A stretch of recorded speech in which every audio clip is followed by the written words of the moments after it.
안녕하세요. 재미있는 생활 법률을 알려주는 법률사무소 은호의 법린이 예화입니다. 네, 안녕하세요. 두 번째 법린이 안수혁입니다.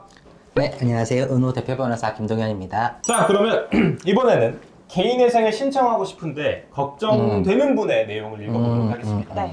자, 빚은 3천만 원 정도 있는 일반 직장인이세요. 아직 20대 후반이라서 소득이 크진 않아요. 네, 근데 상담을 받아보니까 충분히 개인회생이 될 것 같아요. 첫 번째 걱정하는 되는 점. 개인회생을 하면 회사나 가족들한테 알려진다? 라고 또 주변에 뭐 그랬다고 하는데 그 말이 일단 맞나요? 일단 법원에서 뭐 알리는 건 없는데, 네. 제가 보면 예를 들어서 이제 회생이나 이런 거 들어가면은 은행에서 채권을 이제 다른 데로 이제 양도합니다. 양도하면 이제 우편을 보내거든요. 우편하면 이제 그런 서류가 이제 와 있을 수 있는 거지.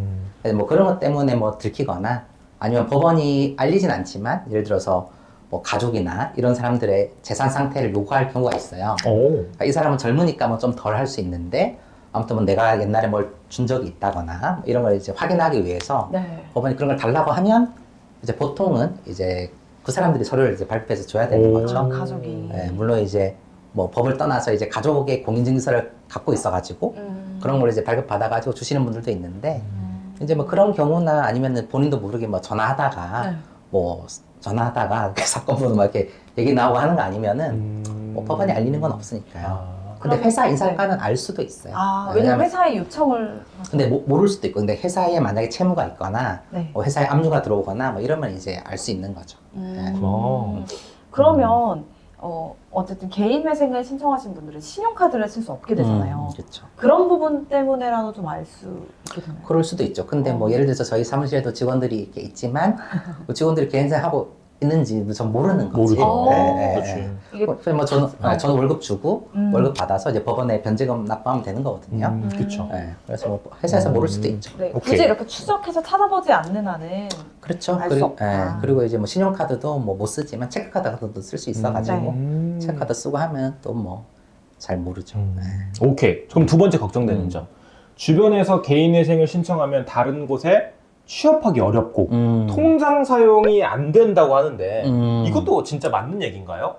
그것도 사실은 이제 틀린 얘기죠. 예를 들어서 뭐 제가 아까 이게 회생하는지 모른다고 했잖아요. 그렇죠.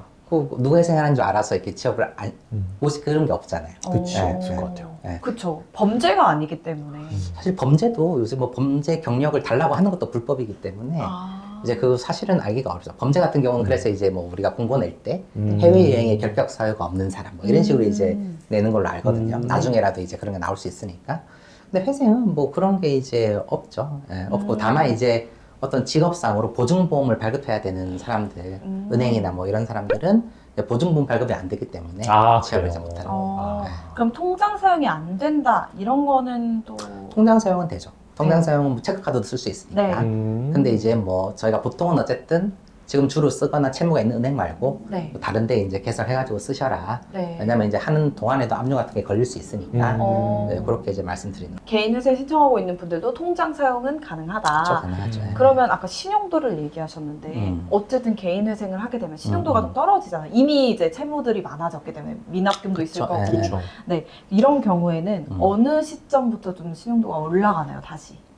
개인회생으로 따지면은 이제 인가 났을 때부터라고 제가 이제 알고 있고 나중에 이제 다 갖고 나면 면책 하면은 또 올라가는데 근데 그게 뭐 우리가 일반적인 수준까지 올라가는 건 아니고 그때부터 또 이제 노력해서 노력을 해야 되는 거죠. 근데 네, 대부분의 분들은 이미 이제 연체 상태거나 연체를 목전했기 때문에 신용도가 뭐 그러니까 신용도라는 게 결국은 뭐 돈 빌리고 이제 이런 거잖아요. 어차피 이제 보통은 더 못 빌리는 분들이 오기 때문에 크게 뭐 제가 볼 때는 걱정할 필요가 있는가.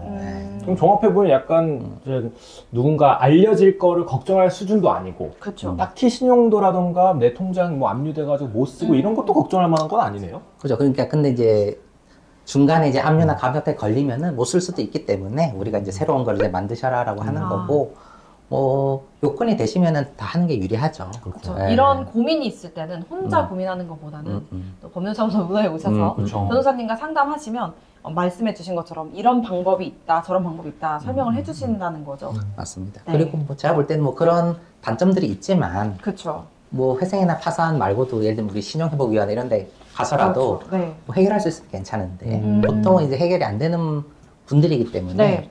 뭐 그런 단점이 있어도 사실 이제 해야 되는 거 아닌가. 그렇죠. 이런 일들이 사실 있으면 이게 정신이 없어서 맞아요.